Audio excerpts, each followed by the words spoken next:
역사 얘기는 아무래도 좀 길어질 수 있다 보니 가능한 한 컨텐츠 분리를 해보려고 하고 있어요. 스톡홀름 중앙교회, 왕궁과 중앙광장에서 일어났던 스톡홀름 블러드베스, 피바다 사건은 감라스탄은 물론이고 근대 이후 스웨덴을 이해하는데 큰 도움이 되는 부분이라 현장 영상과 관련 그림 자료들을 보여드리면서 말씀드려 볼게요. 이 편에서는 좀 더 가벼운 내용을 공유해드리려고 하고 있어요. 감라스탄은 중세 바이킹 시대의 흔적이 남아있기도 하지만 13세기 들어서 교역의 도시로 본격적으로 등장하고 급성장했어요. 당시 독일의 한스 동맹에 유입되면서 독일계 상인들이 스톡홀름, 베르겐 등으로 세력을 넓혀 오게 된 거죠. 1400년대에 이러한 한스 동맹을 견제하기 위해서 덴마크 주도로 스웨덴, 노르웨이가 합쳐진 칼마르 연합을 구축하게 되는데 시간이 지날수록 세금, 교회와 정치를 둘러싼 문제 등으로 반발이 커져서 스웨덴에서는 섭정도 세우고 독립 세력이 일어나요. 이런 독립 세력 중 대표적인 인물로는 독립전쟁을 이끌어서 여성 최초의 동상으로 궁전에 세워져 있는 크리스티나, 그리고 나중에 등장하는 바사 왕의 아버지 등이 있어요. 결국 1520년의 스웨덴 독립 세력과 덴마크의 전쟁에서 덴마크 국왕 크리스티안 2세는 스웨덴 독립 세력들이 항복하고 덴마크의 왕이 스웨덴 왕인 것을 인정하면 죄를 묻지 않고 살려주겠다는 사명권 약속을 해요. 그렇게 스웨덴 독립 세력 귀족들로부터 항복을 받은 후에 덴마크 국왕 크리스티안 2세는 바로 왕궁 옆에 있는 스톡홀름 교회, 당시 카톨릭 성당에서 대관식을 하고 지금의 왕궁 자리에 있던 당시 트레이크로노 성에서 며칠 동안 파티를 열게 되죠. 그런데 3일 후에 대반전이 일어나는데요. 갑자기 당시 친덴마크 진영이던 카톨릭 주교 트롤레가 사실 스웨덴 독립 세력은 이단이다 라는 문제를 제기해요. 이유는 카톨릭 교회를 대변하는 바로 본인을 핍박하고 영토를 건드렸다는 것이었는데 당시 교회법은 세속 무엇보다도 초월적인 가장 상위법이었어서 크리스티안 2세의 사명권 약속으로도 해결이 안 된다는 논리였어요. 그렇게 스웨덴 독립 세력이던 귀족들을 모두 감금하고 중앙광장에서 2박 3일에 걸쳐서 처형하게 돼요. 희생자 중에는 아까 화면에서 보신 구스타브 바사의 아버지도 포함되어 있었죠. 이 사건을 스톡홀름 대학살, 스톡홀름 피바다, 블러드베스라고 불러요. 혹시 미드 왕좌의 게임 오브 스론 보셨다면 스톡홀름 피바다 사건은 그 미드의 레드 웨딩, 죽음의 결혼식 같은 상황이라고 미국이나 유럽 사람들이 말하곤 했어서 잠시 화면을 빌려왔어요.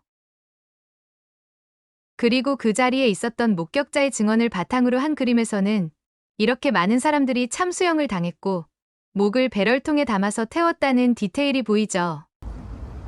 현재까지 학계의 정설은 시체를 처형이 모두 끝날 때까지 광장에 두었다가 한 번에 남쪽의 큰 섬에 가져가서 태웠다라고 해요. 그 목격자 중 한 명은 사형 집행인 중에 제일 높은 사람이었는데 그의 증언은 처형된 사람은 총 82명이었다고 하고 역사가들은 약 120명 정도까지 보기도 하더라고요.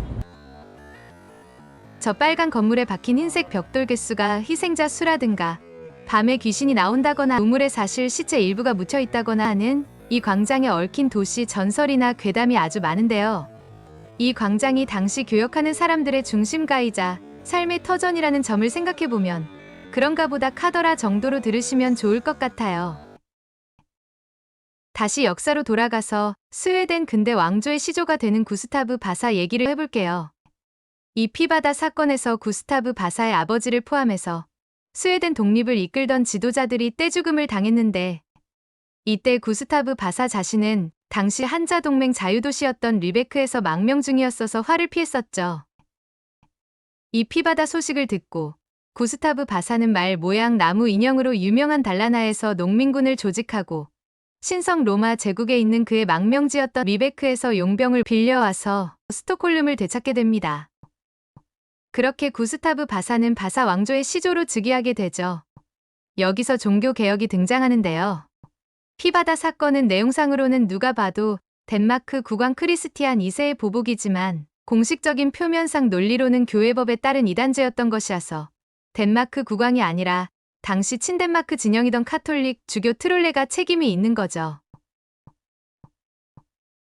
그리고 모든 유럽 공통의 배경인데 당시 교회는 토지세나 11조 같은 세금을 거둘 권리는 있고 세금 낼 의무는 없는 아주 돈 많은 권력이었죠. 아까 망명지였던 리베크에서 용병을 빌려왔다고 말씀드렸는데 구스타브 바사는 그 용병들을 고용한 돈을 갚아야 하는 상황이었고요.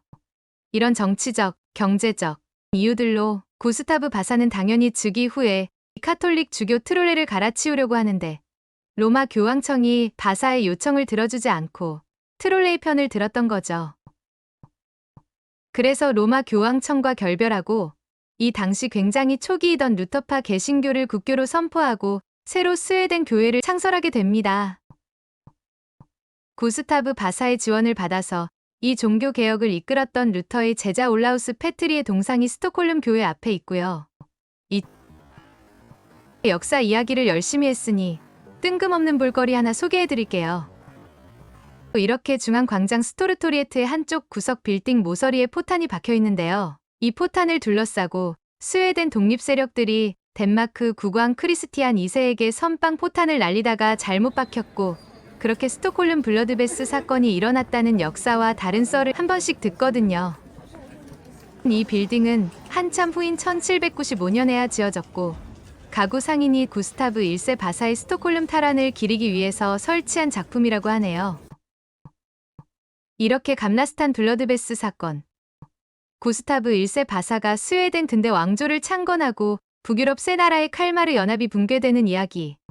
스웨덴이 16세기 중반에 카톨릭에서 루터파 신교로 국교를 바꾸게 되는 이야기를 영상과 함께 알아봤어요. 피드백, 질문이나 대화는 언제나 환영입니다.